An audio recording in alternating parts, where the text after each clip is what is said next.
Hello guys, welcome to Pakistani real reaction. तो कैसे हैं आप सब? उम्मीद है आप सब बढ़िया होंगे और मजे में होंगे। मेरा नाम है Mudassir. So guys, India world biggest defence exporter. तो भाई साहब, इंडिया दुनिया के सबसे बड़े डिफेंस इंपोर्टर से दुनिया का सबसे बड़ा डिफेंस एक्सपोर्टर बनने लगा है। क्या हुआ ऐसा, जानेंगे इस वीडियो के अंदर। बाकी बातें करेंगे आखिर पे। काउंट करते हैं 3, 2, 1 एंड स्टार्ट। दोस्तों, भारत और रूस ने मिलकर पश्चिमी देशों का ऐसा भूत बना दिया है कि सारे पश्चिमी देश अब बेवकूफों की तरह एक दूसरे का मुंह ताक रहे हैं। क्योंकि पिछले 2.5 सालों में रूस के खिलाफ जो भी एक्शन लिए गए, जो भी प्रतिबंध पाबंदियां लगाई गई रूस को नुकसान पहुंचाने के लिए, रूस को गिराने के लिए, उसे सिर्फ एक सिग्नेचर से डिस्ट्रॉय किया जा चुका है। इनकी सारी रणनीतियां एक झटके में भारत और रूस ने मिलकर फेल कर दी हैं। कैसे, आप अपने स्क्रीन पर खुद देख लीजिए। दरअसल हाल ही में पीएम मोदी का रूस दौरा हुआ, उस दौरान बहुत बड़ी बड़ी डील हुई और उन डील की डिटेल अब एक एक करके बाहर आ रही है। और आज इन्हीं में से एक ऐसी डील की खबर सामने आई है जिसे देखकर आप कहोगे कि ये डील नहीं,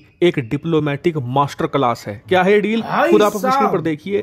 खबर ये है कि भारत और रूस मिलकर सुखोई लड़ाकू विमान को भारत में बनाएंगे, मैन्युफैक्चर करेंगे और फिर उसे दूसरे देशों को बेचेंगे। और जो भी इससे मुनाफा होगा दोनों देश आपस में मिलकर बांट लेंगे। अब आप कहोगे इसमें कौन सी बड़ी बात है, ऐसी डील तो भारत और रूस ने पहले भी करी है। तो बड़ी बात है, दरअसल इस डील के पीछे जो पूरी कहानी है ना, वो आप जान लीजिए, आप खुद समझ जाओगे कि क्यों ये बड़ी बात है।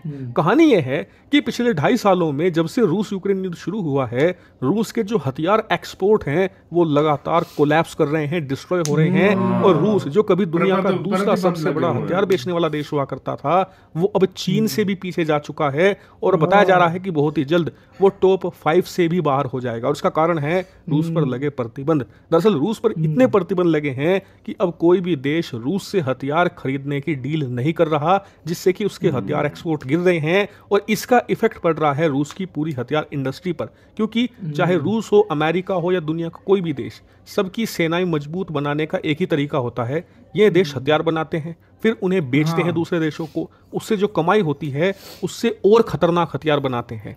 रूस का भी यही फॉर्मूला था, वो हथियार बेचकर मोटा मुनाफा काटता था और उससे फिर और खतरनाक हथियार बनाकर अपनी सेना को मजबूत बनाता था। लेकिन अब क्योंकि उसके पास ये मुनाफा नहीं आ रहा है, तो उसका नुकसान भी हो रहा है। और साथ ही ये भी ध्यान रखिए कि जब आप किसी देश को हथियार बेचते हैं ना, तो उस देश के साथ आपके संबंध भी मजबूत होते हैं। ऐसे में रूस के सहयोगी देशों की संख्या भी घट रही है। इस चीज को लेकर पश्चिमी देश और खासकर कि अमेरिका अपनी खूब पीठ थपथपा रहे थे, क्योंकि उन्हें लग रहा था कि रूस जो कि इतना बड़ा मार्केट में प्लेयर है हथियार बेचने का, हम उसे मार्केट से बाहर कर रहे हैं, जिससे कि रूस का नुकसान तो हो ही रहा है, रूस कमजोर भी हो रहा है। और साथ ही जो देश पहले रूस से हथियार खरीदते थे, अब वो हमसे हथियार खरीद रहे हैं। यानी कि एक तीर से 3-3 निशाना ये लोग लगा रहे थे। लेकिन अब हाल ही में पीएम मोदी के रूस दौरे पर दोनों देशों के बीच में ऐसी खूब डील हुई है जिसके तहत भारत के अंदर रूस अपने हथियार मैन्युफैक्चर करेगा और भारत के हाथों बिकवाएगा। इसके बदले में भारत को क्या मिलेगा, जो हथियार बिका करेंगे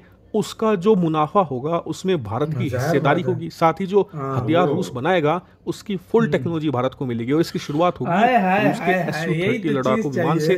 आपको बता दूं कि पहले से ही भारत की HAL कंपनी Su-30 को भारत में मैन्युफैक्चर करती है, भारतीय वायुसेना को उसे देती है। लेकिन रूस ने अभी हमें सिर्फ भारतीय वायुसेना के लिए सुखोई 30 को भारत में बनाने का लाइसेंस दिया था। लेकिन अब जो लाइसेंस रूस देगा वो ग्लोबल एक्सपोर्ट का होगा। इतना ही नहीं, अभी भारत में जो सुखोई 30 बनते हैं उसका हमें फुल लाइसेंस नहीं है, क्योंकि हमें फुल टेक्नोलॉजी रूस ने नहीं दी है। उसकी बहुत सारी स्पेयर पार्ट टेक्नोलॉजी रूस से हम इंपोर्ट करते हैं और फिर भारत में बन रहे सुखोई में उसे लगाते हैं। लेकिन अब रूस वो 100% टेक्नोलॉजी भारत को देने को तैयार है। यानी कि भारत को टेक्नोलॉजी मिलेगी, भारत को मुनाफा मिलेगा और भारत के जो एक्सपोर्ट हैं हथियारों के, वो नेक्स्ट लेवल पर पहुंच जाएंगे। लेकिन उससे भी बड़ी बात है, भारत इन हथियार एक्सपोर्ट से उन देशों को अपने पाले में ले आएगा जो अभी तक भारत से संपर्क में नहीं थे। यानी कि जब आप किसी देश को हथियार एक्सपोर्ट करते हैं, मान लीजिए हम इंडोनेशिया को सुखोई 30 बेच रहे हैं, इसके अलावा कुछ और बड़े हथियार है जो रूस भारत में बनाकर भारत से इंडोनेशिया को बिकवा रहा है,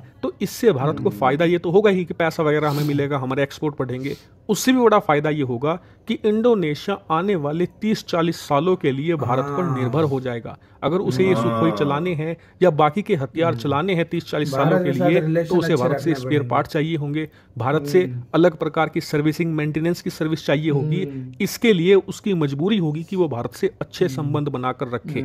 इसीलिए हथियारों को एक ग्रेट टूल कहा जाता है डिप्लोमेसी का। वहीं इस डील से नुकसान हो रहा है पश्चिमी देशों का, लेकिन सबसे बड़ा नुकसान होगा चीन को, क्योंकि भारत से जब रूसी हथियार बनकर एक्सपोर्ट होंगे दुनिया में, तो जिन देशों को बेचा जाएगा वो भारत के पाले में आएंगे। इसके अलावा भारत के एक्सपोर्ट इतने बढ़ जाएंगे कि हम चीन को भी फेल कर देंगे, और चीन की जो हथियारों की डिप्लोमेसी है हम उसे भी तोड़ देंगे पूरी तरीके से, और भारत और रूस के जो संबंध हैं वो चीन रूस संबंधों से बहुत मजबूत हो जाएंगे। लेकिन मेरा इंटरेस्ट इस डील में इस बात पर है कि कौन कौन से हथियारों की टेक्नोलॉजी रूस भारत को देगा। क्या वो अपने हाइपरसोनिक टेक्नोलॉजी देगा, क्या वो अपने S-400 या S-500 की जो सीरीज है एयर डिफेंस सिस्टम की वो भी भारत में बनाएगा। और जब ऐसा होगा तो सबसे पहले इसकी खबर आपको हिंदी नॉलेज शो पर मिलना तय है, इसीलिए चैनल को सब्सक्राइब।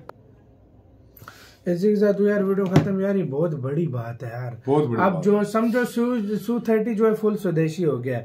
ये अब स्वदेशी बोलो इसको, ये रूस का नहीं रहा, ये अब भारत इसकी टोटली टेक्नोलॉजी, अब पार्ट्स भी जो है वो भारत में बनेंगे, तो ये समझो फुल स्वदेशी हो गया।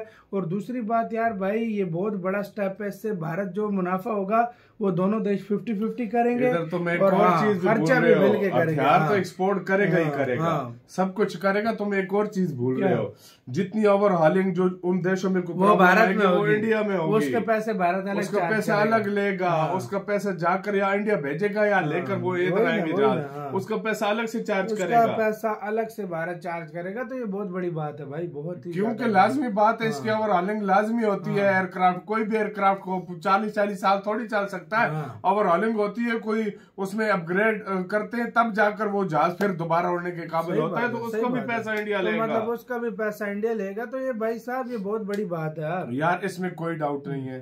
देखो इंडिया के स्पेशली एयरक्राफ्ट के बहुत सारे देश थे, गाग मतलब वो उससे लेते थे, रशिया एक्सपोर्ट उनको करता था। जब से उसके ऊपर प्रतिबंध लगे उसके बाद से उन लोगों ने उनसे लेना बंद कर दिया है। कोई कोरिया की तरफ जा रहा है, कोई अमेरिका की तरफ जा रहा है, कोई पाकिस्तान की तरफ एक आध कोई आया, लेकिन वो तो खैर चलो चाइना की तरफ, यानी तो यानी बहुत कम देश जो है ना अब रशिया से ले रहे थे। लेकिन अब जब इंडिया के पास ये सारी टेक्नोलॉजी आ जाएगी, सारे फिर वापस आ देश लेंगे। भाई जाहिर बात है चाइना और बाकी देश ये टेक्नोलॉजी नहीं दे सकते जो रशिया के हथियारों की टेक्नोलॉजी है। दुनिया में सबसे बेस्ट मानी जाती है रशिया और अमेरिका की टेक्नोलॉजी। तो भाई साहब इस टेक्नोलॉजी को लेने के लिए लोग तरसता है भाई। एक और बात, सबसे मेन बात जो है, सारी टेक्नोलॉजी इंडिया के पास ट्रांसफर टेक्नोलॉजी हो जाएगी सारी। जब ट्रांसफर तो भारत को इनडायरेक्टली बहुत बड़ा फायदा, डायरेक्टली भी और इनडायरेक्टली भी फायदा होने लगा, हर तरह से भारत को फायदा है। एक और फायदा भी अगर तुम्हें पता हो, ये तो एयरक्राफ्ट है, अब पता नहीं कौन सी डील हुई है, क्या पता S-400 S-500 भी बने, क्योंकि रशिया नहीं दे सकता, सही बात है, उसके ऊपर प्रतिबंध लगे हुए, तो ये भी हो सकता है मुझे लग रहा है। आपका इसके ऊपर क्या कहना है अपने कमेंट सेक्शन में, हमने बहुत ही ज्यादा ख्याल रखना तो यार।